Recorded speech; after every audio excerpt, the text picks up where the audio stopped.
자, 여러분들이 어려워하는 무역 이론 중에 절대 우위 그리고 비교 우위 이론을 가지고 오늘 설명을 해보도록 하겠습니다. 배웠다시피 절대 우위 이론은 애덤 스미스라는 학자의 이론에 기반하고 있고요. 결론은 그렇습니다. 절대 우위에 입각한 재화에 특화를 해서 그 재화를 가지고 양국이 교역을 하면 양국 모두 이익을 얻더라. 실제 그런지 한번 확인을 해볼게요, 여러분. 갑국과 을국에서 생산하는 재화는 컴퓨터, 그리고 자동차뿐이라고 가정을 한 상태에서 양국이 생산한 재화의 질은 동일하다고 일단 가정을 해볼게요. 그러니까 갑국에서 생산한 컴퓨터랑 을국에서 생산한 컴퓨터는 질의 차이가 없는 거예요. 자동차도 마찬가지고요. 자, 그렇다고 하면 일단 컴퓨터 생산에 들어가는 비용이 클수록 유리하겠어요? 작을수록 유리하겠어요? 당연히 작을수록 유리하겠죠. 그러니까 이게 지금 현재 컴퓨터 한 대를 생산하는 데 필요한 노동자 수가 갑국은 4명, 을국은 8명이라는 건데 당연히 여러분 컴퓨터 한 대 생산에 필요한 노동력이 적게 들수록 비용이 적게 들겠죠. 즉 갑국은 을국에 비해서는 컴퓨터 생산에 유리한 측면에 있는 거예요. 이걸 우리가 어려운 말로 절대 우위 상태에 있다 이렇게 표현을 하고요. 절대 우위. 반면에 자동차 생산을 비교해보면 갑국과 을국, 갑국은 8명의 노동력이 필요하고 을국은 4명의 노동력이 필요해요. 그러니까 을국이 자동차 생산에 있어서는 갑국보다 유리한 경우가 되겠죠. 그러니까 이때의 을국은 뭐라고 표현을 하냐면 갑국에 대해서 자동차 생산에 있어서 절대 우위 상태에 있다 이렇게 표현을 합니다. 반대로 여러분, 갑국은 컴퓨터 생산에 있어서는 을국한테 절대 우위 상태에 있지만 을국은 컴퓨터 생산에 있어서 갑국에게 절대 열위 상태에 있다 이렇게 표현을 하고요. 반대로 갑국은 자동차 생산에 있어서 을국에 대해서 절대 열위 상태에 있다 이렇게 표현을 합니다. 자, 상황은 이렇고요. 갑국과 을국이 무역을 한다고 가정을 해볼게요. 일단 갑국에서 자국 내에서 특화, 그러니까 좀 더 을국에 비해서 유리한 재화의 특화, 몰아서 생산하는 걸 특화한다고 하는데 컴퓨터 생산에 특화했다 가정을 해볼게요. 그러니까 갑국은 컴퓨터만 2대 생산하는 거고요. 을국 같은 경우는 갑국에 비해서 유리한 절대 우위 상태에 있는 자동차 생산에만 특화한다고 가정을 해볼게요. 자동차만 2대를 생산합니다. 자, 그러고 나서 양국이 교역을 하는 거예요. 갑국은 컴퓨터 생산에 특화했기 때문에 컴퓨터를 2대 생산해서 을국에게 컴퓨터 한 대를 보내고 을국은 생산한 자동차 2대 중에서 한 대를 갑국에 보낸다고 가정을 해볼게요. 그러면 결과적으로 여러분 갑국은 컴퓨터 2대 생산해서 한 대를 을국에 보내고 자동차를 한 대를 받아왔고 을국은 자동차 2대를 생산해서 한 대를 갑국에 보내고 컴퓨터 한 대를 받아왔어요. 그러니까 양국 모두 무역 후에는 자동차 한 대, 컴퓨터 한 대를 가지고 있는 것과 같다는 거죠. 그러면 실질적으로는 무역 후에 컴퓨터 한 대, 자동차 한 대를 가지고 있는 건데 실제 들어간 비용은 어떤지 한번 계산을 해볼게요.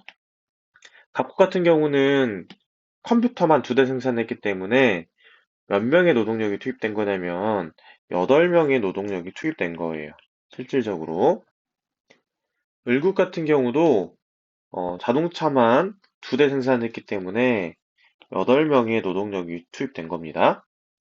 그런데 갑국에서 원래 무역 전에는 여기 보시다시피 이 컴퓨터 한 대와 그 다음에 자동차 한 대를 생산하려면 원래는 12명의 노동력이 필요했어요. 그런데 갑국은 실질적으로는 8명의 노동력만 사용한 거죠. 그러니까 갑국은 4명의 노동력의 이득을 본 거고요. 일국도 마찬가지예요. 원래 실질적으로는 일국에서 컴퓨터 한 대를 생산하려면 8명, 자동차 한 대를 생산하려면 4명의 노동력이 필요했는데 실질적으로는 8명의 노동력만 이용했기 때문에 4명 정도의 노동력의 이득분이 생긴 거예요. 아, 그러니까 양국 모두 절대 우위 상품에 특화해서 무역을 하니까 어떻더라? 이익을 보더라. 갑국은 4명, 을국은 4명, 이득을 보더라. 자, 이렇게 주장한 사람은 바로 애덤 스미스입니다. 절대 우위론에 입각해서 무역을 하다 보니까 문제가 생겨요. 양국 간에 무역을 하다 보는데, 만약에 어떤 특정 국가가 두 재화 모두의 절대 우위 상태에 있다면 무역이 벌어질까요? 그렇지 않겠죠. 자, 바로 이 상황에 주목한 학자가 누구냐면 데이빗 리칼도라는 사람입니다. 이 사람이 주장한 건 비교 우위, 그러니까 상대적으로 우위에 있는 품목에 특화를 해서 무역을 하면 양국 모두 무역에 이익을 얻더라라는 걸 주장한 건데, 이 상대적인 우위에 있는 품목은 어떻게 정하는 거냐면 기회비용이 작은 재화에 특화하는 겁니다. 그러니까 기회비용이 작은 재화에 특화를 해서 무역을 하면 양국 모두 이익을 얻더라 라고 주장한 게 바로 데이빗 리칼도의 비교 우위론입니다. 자, 한번 구해볼게요. 실제 갑국과 을국, 아까와 마찬가지로 컴퓨터와 자동차만을 생산하고 양국에서 생산하는 컴퓨터와 자동차의 질은 동일하다 가정을 해볼게요. 자, 그런데 이 상황이면 을국 입장에서는 절대 무역하지 않아요. 왜냐? 컴퓨터 생산도 절대 우위 상태에 있고 자동차 생산도 절대 우위 상태에 있기 때문이에요. 그럼 실제 무역이 벌어지지 않느냐? 그건 아니고요. 실제 비교 우위론에 입각해서 무역을 하다 보면 양국 모두 이익을 얻게 됩니다. 자, 그러면 아까 기회비용이 작은 재화에 특화하라고 했잖아요. 그럼 기회비용 한번 실제 구해볼게요. 갑국 입장에서 컴퓨터 한 대를 생산한다는 건 무슨 의미냐면 원래 자동차를 생산할 수도 있었음에도 불구하고 자동차를 생산할 수 있었던 기회를 포기했다는 걸 의미해요. 즉 컴퓨터 한 대를 생산했기 때문에 원래 생산할 수 있었던 자동차를 포기해야 된다는 거죠. 근데 이 컴퓨터 생산하는 데는 한 대 생산하는데 노동력이 5명이 필요하기 때문에 이 만약에 5명의 노동력이 자동차를 생산했다고 가정해보면 10명이 필요한 자동차 한 대를 생산하는데 한 대까지는 온전히 생산하지 못하더라도 절반, 즉 2분의 1대까지는 생산할 수 있었을 거예요. 그렇겠죠? 반대로 자동차 한 대를 생산했다면 뭘 포기한 거냐면 컴퓨터 한 대를 생산할 수 있었던 기회를 포기한 거예요.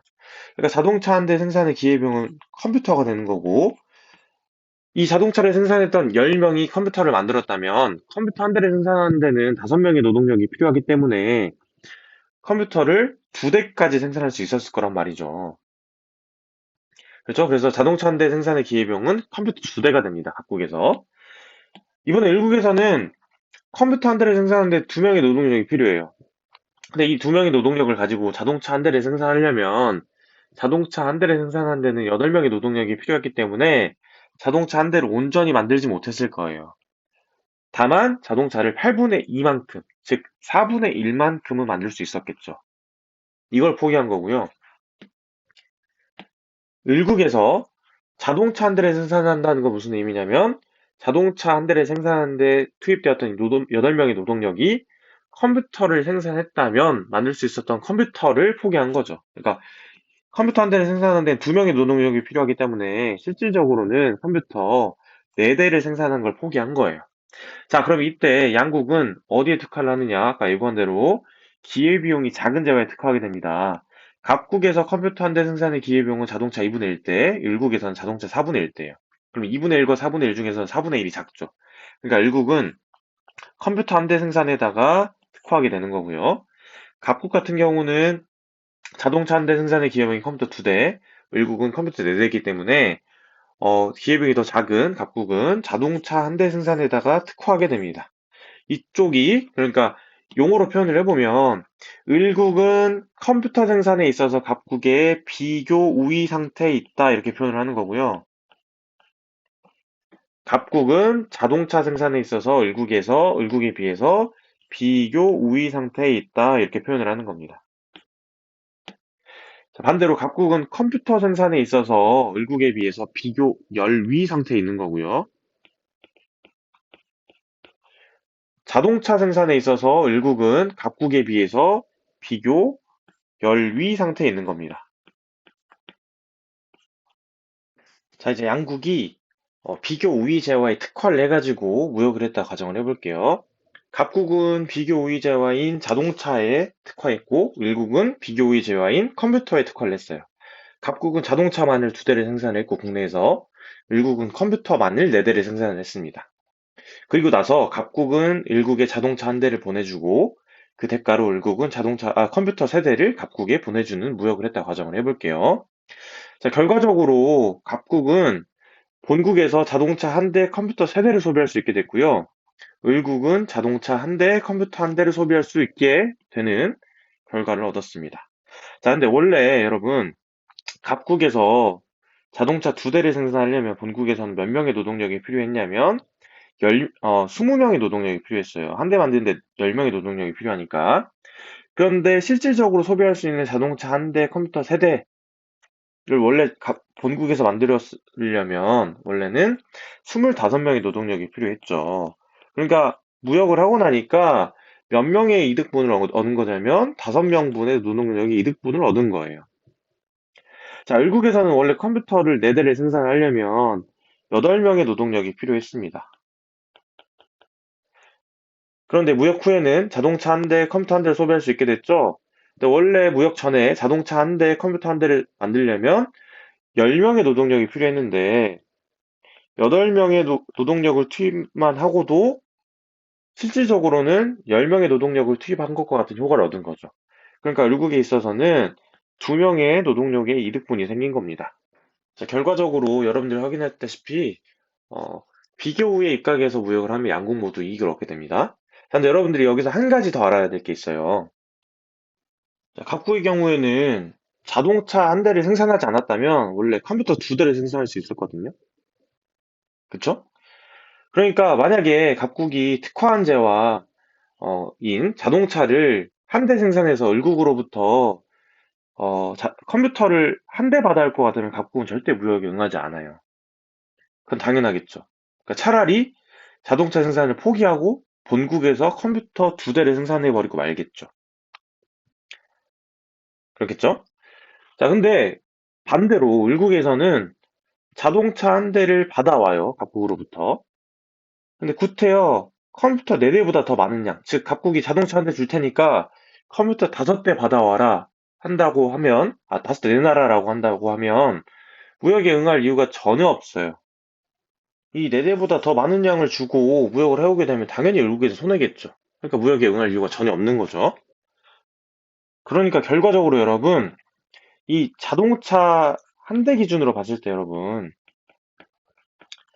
자동차 한 대 기준으로 봤을 때 갑국 입장에서는 자동차 한 대를 을국에 보낸다면 적어도 몇 대보다는 많은 수량을 받아오고 싶을 거냐면 컴퓨터 2대보다는 많은 수량을 받아오고 싶을 거예요. 그렇겠죠? 자, 그런데 반대로 을국 입장에서 보면 구테어 자동차 한 대를 받아오는데 컴퓨터 4대보다 많은 양을 줄 이유가 있어요, 없어요? 없겠죠. 그러니까 4대보다 적은 수량 안에서 갑국이랑 무역을 할 거라고요. 그러고 보니까 결과적으로 어떻냐면, 아, 자동차 한 대를 교육함에 있어서 양국은 어떤 조건에서 교육을 하더라. 양국 간 자동차 한 대 생산의 기회비용의 조건 안에서 교육을 하더라. 즉, 이걸 어려운 말로 우리가 뭐라고 표현을 하냐면, 무역의 교역 조건이라고 표현을 하거든요. 그러니까, 교육 조건은 어떻더라. 양국 간 특화한제와의 기회비용 사이에서 구해지는구나. 자, 이런 사실을 우리가 좀 발견할 수 있습니다.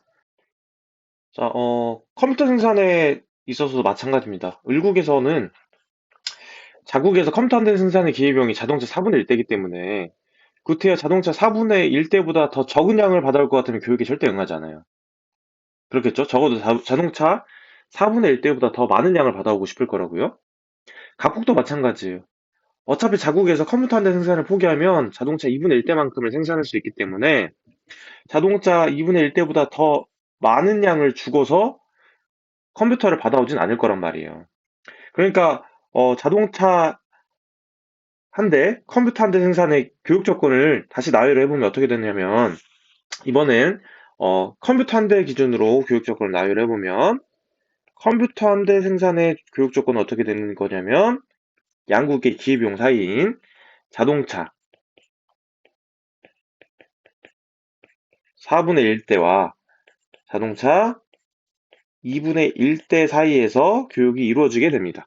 그래서 여러분 아까 선생님이 특별히 설명하진 않았지만, 각국에서 자동차 한 대를 보냈을 때 일국에서 컴퓨터 세 대를 보내는 조건으로 교역을 설정한 거예요. 그러니까 한 대를 주고받는 조건이었으면 절대 무역이 일어나지 않습니다. 그러니까 여러분들이 문제집을 통해서 확인했던 교환 비율이라든지 여러 가지 조건들이 사실은 이 이론적 기반은 어디냐면 방금 전에 설명한 이 부분에 있다는 거 여러분 기억하기 바랍니다. 전반적으로 여러분 어려운 무역 파트지만 여러분들이 개념 공부를 꼼꼼히 하고 그리고 나서 문제를 좀 풀어보면 충분히 대비하기 용이하지 않나 생각을 해보고 남은 시간도 잘 준비해서 무역 파트에 빈틈 없이 잘 대비하기 바랍니다.